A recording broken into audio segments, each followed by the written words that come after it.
You ever notice how you can walk into a room, hear half a sentence, and your brain just takes off? Like suddenly, you're connecting dots nobody else even noticed were on the table. You're already three conclusions ahead, quietly predicting how the conversation will end, wondering how everyone else is still circling the obvious part. And then you catch yourself and think, wait, am I being weird right now? Yeah, that moment. That tiny pause where you downshift your thoughts because they feel like too much, too fast, too layered, too intense for the moment you're in. What if that's not a flaw at all? What if it's one of the clearest signs you're gifted and you've been missing it this whole time? Because giftedness isn't always loud. It doesn't always look like trophies, praise, or perfect grades. Sometimes it looks like confusion, like feeling out of place, like wondering why your inner world feels so much bigger than the one everyone else seems comfortable living in. And by the end of this, you might finally have language for something you've felt for years. Let's start with a kind of giftedness that hides in plain sight: the silent observer. Picture this: you're at a cafe, a meeting, a family dinner. Everyone's talking over each other, trading updates, joking, filling the air. You're quiet, not because you don't care, but because you're taking everything in. You notice who keeps interrupting, who laughs a second too late, who suddenly checks their phone when a topic comes up. Someone eventually turns to you and says, "You're so quiet today." And you almost want to laugh, because your mind hasn't been quiet for a second. Psychologically, many gifted people process information deeply and simultaneously. You don't just hear words, you analyze patterns, emotional undercurrents, inconsistencies. Your brain treats social situations like complex systems, not background noise. The irony is that because you speak less, people may assume you think less. Meanwhile, you're compressing thoughts that feel too nuanced to casually release. Oh, so ask yourself this: do you often feel like you understand situations before others do, but explaining it feels like too much effort? Then there's the restless thinker, the one whose mind refuses to power down. You lie in bed at night. The room is quiet. Your body is exhausted, but your brain, fully awake, replaying conversations, imagining future scenarios, rewriting old moments with better responses, suddenly questioning decisions you made years ago. You've probably been told you're anxious, or that you need to learn how to relax. But gifted minds often run mental simulations by default.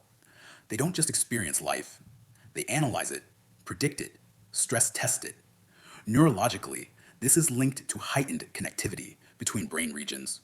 One thought triggers five more. One idea opens 10 doors. It's not always pleasant.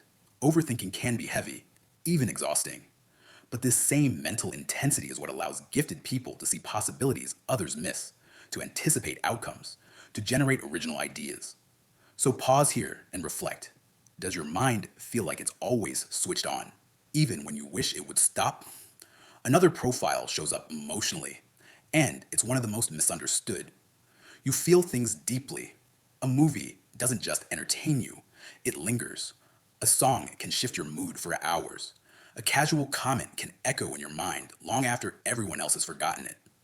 At some point, you may have learned to call yourself too sensitive. Maybe someone said it directly. Maybe you learned it indirectly by watching how others brush things off that hit you hard. But sensitivity, in psychology, isn't fragility, it's responsiveness. Gifted individuals often have heightened emotional and sensory awareness.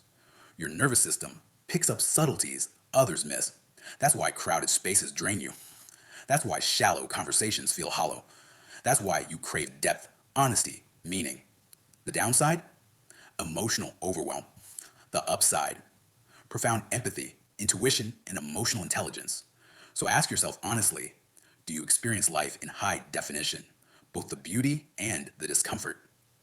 Then there's the gifted skeptic. You question rules, systems, traditions, not to be difficult, but because your brain genuinely needs things to make sense. You were probably the kid who asked why one too many times, the student who challenged explanations, the adult who doesn't accept "that's just how it is" as a satisfying answer. This isn't arrogance, it's analytical independence. Gifted minds naturally test assumptions, Scan for contradictions and imagine better ways things could work. But when your thinking doesn't match the crowd, you might have been labeled argumentative, negative, or hard to manage. In reality, you're not trying to break systems. You're trying to understand them deeply enough to improve them. So think about it. Do you often feel out of sync with structures that seem perfectly fine to everyone else? Another sign hides behind what looks like procrastination. You care deeply about doing things well, not good enough, not passable. You can see the ideal outcome vividly, sometimes too vividly. Starting a project feels heavy because you're already aware of every possible flaw. Every shortcut feels wrong. Every imperfect attempt feels like a failure before it even begins. Psychologically, gifted people often have advanced internal representations. You imagine outcomes in detail. That makes imperfection harder to tolerate. From the outside, it looks like hesitation or self doubt. Inside is precision. It's standards. Ask yourself this: do you delay action not because you don't care, but because you care too much? Then there's the existential thinker, the one who asks questions other people quietly avoid. You don't just wonder what you should do with your life, you wonder why any of it matters.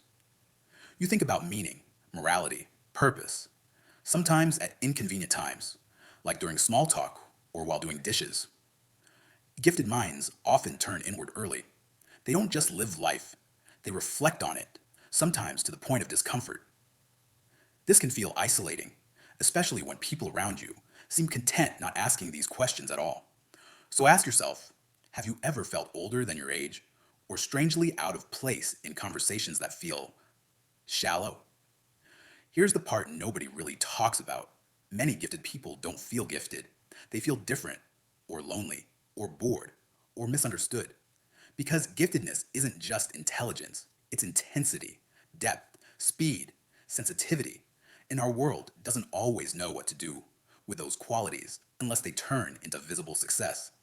If you didn't excel in the expected ways, you may have quietly concluded that you're average, or worse, broken.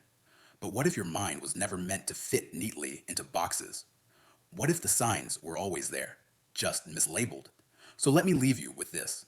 Which of these patterns felt uncomfortably familiar? Where did you feel seen? Maybe a little too seen, even surprised by it. And if this resonated, maybe it's time to stop asking, what's wrong with me? And start asking, what am I wired for? Sit with that, reflect on it. And if you want to keep exploring the psychology of minds like yours, stay here. Join the conversation. Because understanding yourself isn't about proving you're gifted, it's about finally recognizing who you've been all along.